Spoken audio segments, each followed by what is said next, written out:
नमस्कार, पीस रेखे की तरफ से सबका स्वागत। आज हम जानेंगे कि शिव स्वरोदय शास्त्र क्या है। शिव स्वरोदय शास्त्र मतलब शिव और पार्वती जी, इनके बीच का संवाद जिसे बोलते हैं शिव स्वरोदय।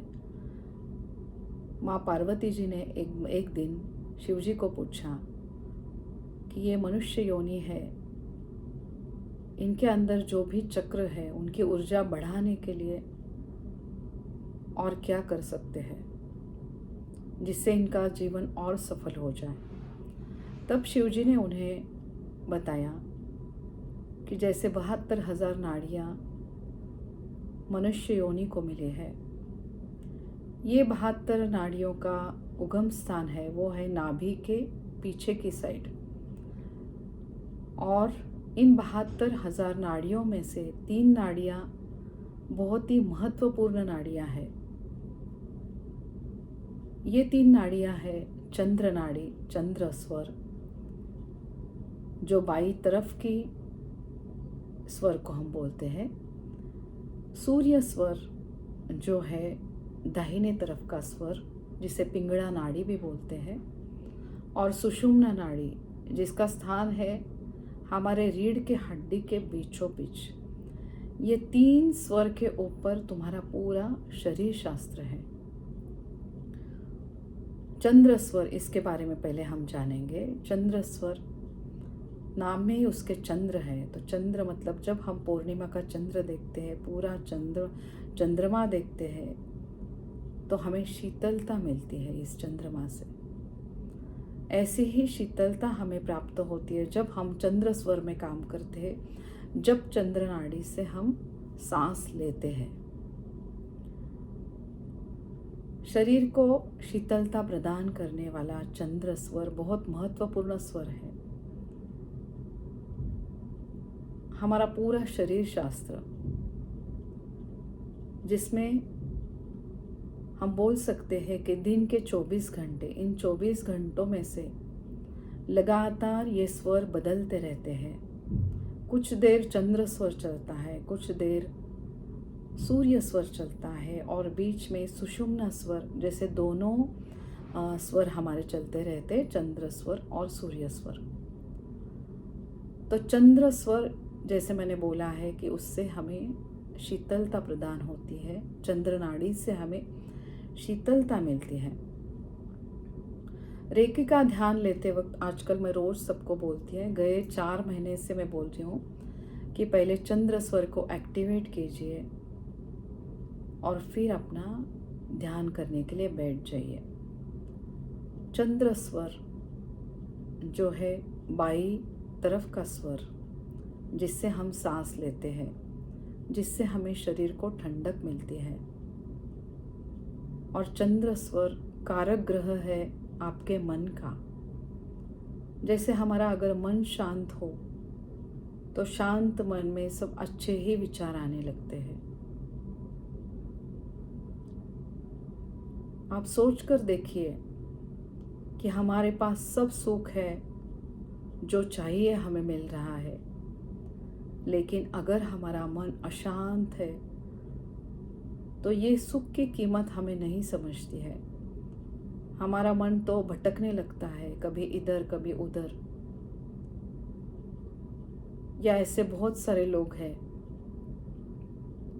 जिनको सब कुछ होकर भी, जिनके पास सब कुछ है, अच्छा परिवार है, धन दौलत सब है, फिर भी वो अशांत रहते हैं। ऐसा क्यों होता है? ये सिर्फ आपका मन शांत न होने पर होता है। और मन शांत करने के लिए चंद्र स्वर बहुत महत्वपूर्ण स्वर है। इसलिए ध्यान करने से पहले हमेशा चंद्र स्वर को एक्टिवेट कीजिए, उसको शुरू कीजिए। शुरू करने की उसकी विधि है, दाएं स्वर मतलब इसको सूर्य नाड़ी को बंद करना है, और आपकी जो सांस है वो सिर्फ बाएं से लेना है, बाएं से छोड़ना है। यह क्रिया आपको लगातार 6 से 7 बार करना है।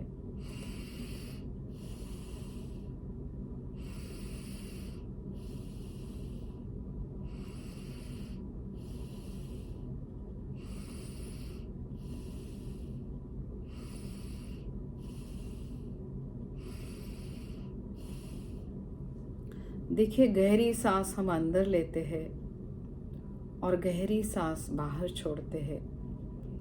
अभी हमें हमारा स्वर चेक करना है। उंगली ऐसे सामने रखना है। गहरी सांस लीजिए और फिर छोड़िए। तब हमें पता चलता है कि इस बाजू से बहुत ज़्यादा हवा आ रही है या उच्छ्वास हो रहा है, तो समझ लेना चाहिए कि हमारा दाएं वाला स्वर, चंद्र स्वर, एक्टिवेट हो गया है। और फिर इसके बाद ही आप ध्यान में जाने के लिए तैयार है। चंद्र स्वर बहुत महत्वपूर्ण है आपके मन को शांत करने के लिए, कोई भी शुभ कार्य करने के लिए। जैसे हम बोलते हैं कि वास्तु शांत है, नया कुछ भी आरंभ करना है, तो ज़रूर अपने स्वर के ऊपर ध्यान दीजिए। आप कोई कार्य करने के लिए आगे जा रहे हैं तो पहले चंद्र नाड़ी को आप एक्टिवेट कर लीजिए और फिर उस काम के लिए आप चले जाइए। चंद्र स्वर में आप जो भी काम करोगे उसमें सफलता मिलेगी। अभी दूसरा स्वर है सूर्य स्वर, जिसे हम बोलते हैं पिंगला नाड़ी, दाई तरफ का स्वर। ये है सूर्य ग्रह का कारक। सूर्य प्रकाश की देवता जिसे हम बोलते हैं, तेज जिससे हमें प्राप्त होता है, ऐसे ये तेजपूर्ण सूर्य की नाड़ी हम इसे बोल सकते हैं। सूर्य नाड़ी दाई तरफ का स्वर, जिससे हमें मिलता है ऊर्जा। अग्नि तत्व से संबंधित है ये ऊर्जा। जब भी शरीर में हमें ऊर्जा चाहिए तब आप सूर्य स्वर को एक्टिवेट कीजिए और तब हमें पता चलता है कि सूर्य स्वर से जिसका संबंध है हमारे तेज बुद्धि से, जब भी आपको कोई बुद्धि से काम करना है, सोच कर काम करना है, तो आप सूर्य स्वर में काम करेंगे। जैसे विधि हमारे चंद्र स्वर की है, वैसे ही विधि हमारी सूर्य स्वर को एक्टिवेट करने की है। सूर्य स्वर को एक्टिवेट करने के लिए आप दाई तरफ की स्वर को यहाँ पे बंद कीजिए। 6 से 7 बार आप दाई तरफ के स्वर से सांस लीजिए और सांस छोड़िए।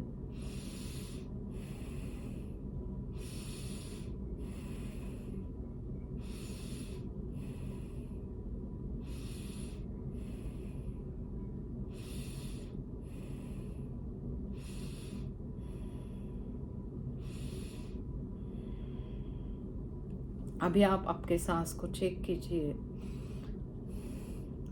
इस साइड से आपका स्वर अगर एक्टिवेट हो गया है तो यहाँ से आप ज़्यादा हवा आएगी या उच्छ्वास इधर से आपको इधर यहाँ पे महसूस होगा। तो ये है आपका सूर्य स्वर। सूर्य स्वर को, इसका महत्व क्या है? सूर्य स्वर, जब भी आपको कोई बात सोच कर करना है तो ज़रूर आप सूर्य स्वर को एक्टिवेट करके वो बात कीजिए। सूर्य स्वर, जब हमें कुछ नया सीखना है, नया अध्ययन करना है, तो तब हमें यह सूर्य स्वर का काम होता है। सोचना पड़ता है। जहाँ पे भी सोचने की बात आती है तब आप सूर्य स्वर को एक्टिवेट कीजिए।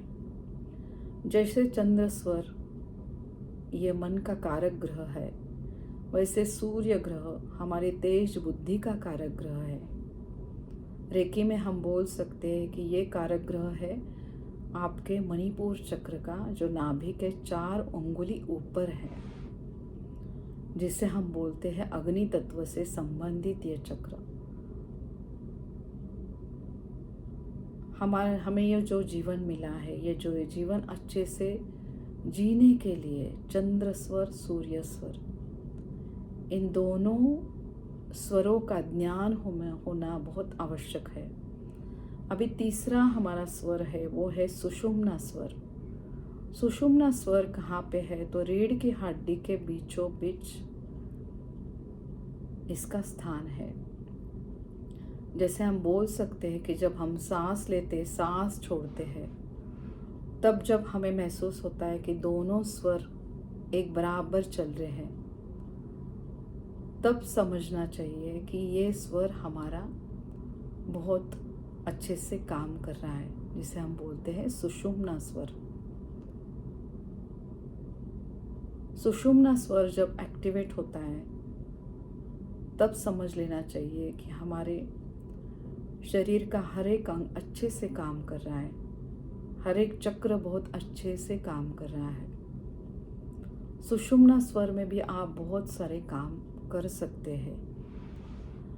तो अभी चंद्र नाड़ी से हमें क्या काम करना है, पहले हम ये जानेंगे कि चंद्र नाड़ी बाई तरफ का स्वर, हम जब सोते हैं रात में और जब सुबह उठते हैं, तो पहले उठकर वहीं पे आप बेड में चेक करना है कि कौन सा स्वर अभी आपका चल रहा है। उंगली सामने रखिए, स्वर को चेक कीजिए, बायां स्वर या दायां स्वर। अभी आपको यहाँ पे स्वर चेंज करने की ज़रूरत नहीं है। आपका जो भी स्वर चल रहा है,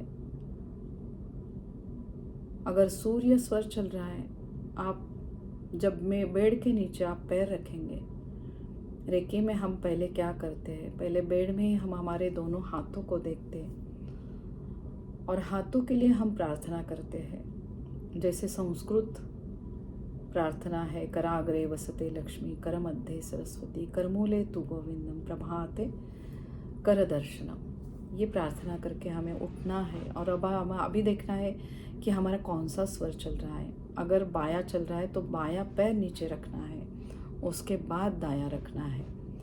और जब हम पैर नीचे रखते हैं तब आप संस्कृत श्लोक का उच्चारण कर सकते हैं। समुद्र वसने देवी पर्वतासन मंडले, विष्णु पत्नी नमस्तुभ्यम, पादस्पर्श क्षमस्व में। इस धरणी माता का हम उसके प्रति हम कृतज्ञता व्यक्त करते हैं, जिसके वजह से हमें रहने के लिए अच्छी जगह है, खाने के लिए सब कुछ मिल रहा है। उसके आदर प्रति हम ये प्रार्थना बोलते हैं। और फिर हमें क्या करना है, जैसे रेकी परिवार के लोग रेकी का ध्यान करते हैं, रेकी के चिन्ह हम हाथ के ऊपर निकालते हैं, बायां हाथ आगे करके हम रेकी के चिन्ह निकालते हैं। और हम रेकी ध्यान से पहले पानी लेकर पानी के ऊपर हम रेकी के चिन्ह निकालते हैं, रेकी की प्रार्थना करते हैं। चंद्र स्वर को एक्टिवेट करके हम रेकी की प्रार्थना करते हैं। फिर उसके बाद क्या होता है, उसके बाद ध्यान होने के बाद आपको देखना है, रोज आप कैलेंडर देखते हैं। जब आप रेकी परिवार में होते तो कैलेंडर देख के आप सिर्फ वहाँ पे देखना है कि सूर्य उदय की घड़ी क्या है, उस घड़ी को आप चेक करना है। आपने स्नान किया होगा, नहीं किया होगा तो भी चलता है। आपको क्या करना है, जल लेकर आपको सूर्य, जिसे हम रेकी में भगवान बोलते हैं, उस सूर्य को हमें अर्घ्य देना है। मतलब आप जहाँ पे रहते हैं वहाँ पे आप गार्डन में जाओ, नहीं तो आप पूर्व दिशा की ओर आपका मुंह होना चाहिए और उधर आप सूर्य भगवान के प्रति आदर व्यक्त कीजिए, उनको अर्घ्य दीजिए। और वहाँ पे आप सूर्य मंत्र बोलकर जल उनके लिए चढ़ा देना है। और वो संस्कृत श्लोक है, ओम ह्राम ह्रीम रोम ह्रीम रोम रहा, मित्र रवि सूर्य भानु खगपोषण हिरण्यगर्भ, मरीच आदित्य सवित्र अर्क, भास्करेभ्यो नमो नमः। हे सूर्य देवता, आपकी कृपा हमेशा हमारे ऊपर बनाए रखिए। ये प्रार्थना करके हम अर्घ्य उनके लिए चढ़ाते हैं। और इससे क्या होता है कि हमें अग्नि तत्व रूपी सूर्य भगवान के आशीर्वाद मिलना चालू होते हैं। ब्रह्मांडीय दिव्य शक्ति सूर्य नारायण रोज हमें भरपूर ऊर्जा प्रदान करते हैं। उनके प्रति एक कृतज्ञता, आदर व्यक्त हम करते हैं जब हम रेकी परिवार में होते हैं। और उससे क्या होता है कि हमारा सूर्य स्वर अच्छे से काम करने लगता है। ध्यान के लिए तो पहले ही हमने चंद्र स्वर को एक्टिवेट किया है, अभी पूरा दिन भर हमें ऊर्जा चाहिए, तो इसीलिए ऊर्जा के देवता सूर्य भगवान को प्रार्थना करके हम हमारे दिन की शुरुआत करते हैं। और फिर उसके बाद हमें क्या करना है, उसके बाद दिन में हमें चेक करना है कि कौन सा स्वर हमारा शुरू है। अभी इस स्वर में भी पंच तत्व का, उसमें हम बोल सकते हैं कि पंच तत्व का प्रभाव है। पंच तत्व जैसे है, पहला तत्व है पृथ्वी तत्व, जिसका संबंध है हमारे मूलाधार चक्र से, तो ये हो गया पृथ्वी तत्व। फिर उसके बाद तत्व है जल तत्व, जिसका संबंध है स्वादिष्ठान चक्र से। तीसरा तत्व है अग्नि तत्व, जिसका संबंध है मणिपुर चक्र से। उसके बाद चौथा हमारा तत्व है वो है वायु तत्व, जिसका संबंध है अनाहत चक्र से। और फिर है आकाश तत्व, जिसका संबंध है हमारे गले के बीचों बीच, जो जिसका स्थान है वो चक्र है विशुद्ध चक्र। ऐसे ये पंच तत्व और उनका संबंध हमारे 7 चक्रों से। और बाकी बचे हुए 2 चक्र, जैसे 2 भुवों के बीच जो चक्र है उसे बोलते हैं हम आज्ञा चक्र, जो हमारे गुरु का स्थान है। और सहस्त्रहार चक्र, जिसका स्थान है हमारे बराबर उच्च स्थान में, यहाँ पे तालू के बीचों बीच। तो यहाँ पे ऐसे बोला जाता है कि सहस्त्रहार चक्र है, क्राउन चक्र इंग्लिश में हम बोलते हैं। तो इन चक्रों का इन स्वरों से बहुत नज़दीक का संबंध है। जब हम स्वर जानना शुरू करते हैं, चंद्र स्वर, सूर्य स्वर, सुषुम्ना स्वर, और उसके अनुसार जब हम कोई काम करने लगते हैं, तब हमें पता चलता है कि वैश्विक शक्ति, आंतरिक शक्ति हमारी बढ़ रही है। हमारे जो भी चक्र है, उनके संबंधित जो अवयव है, उनकी कार्य क्षमता बढ़ने लगी है।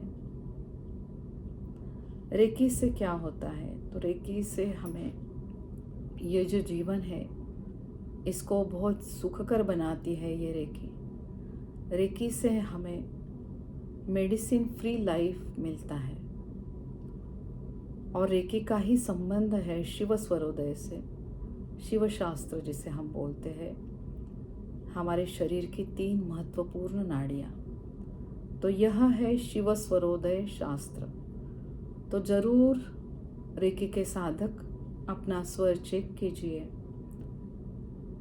और जब भी हमारा ध्यान होता है, तब ध्यान के पहले आपको चंद्र स्वर को एक्टिवेट करना है।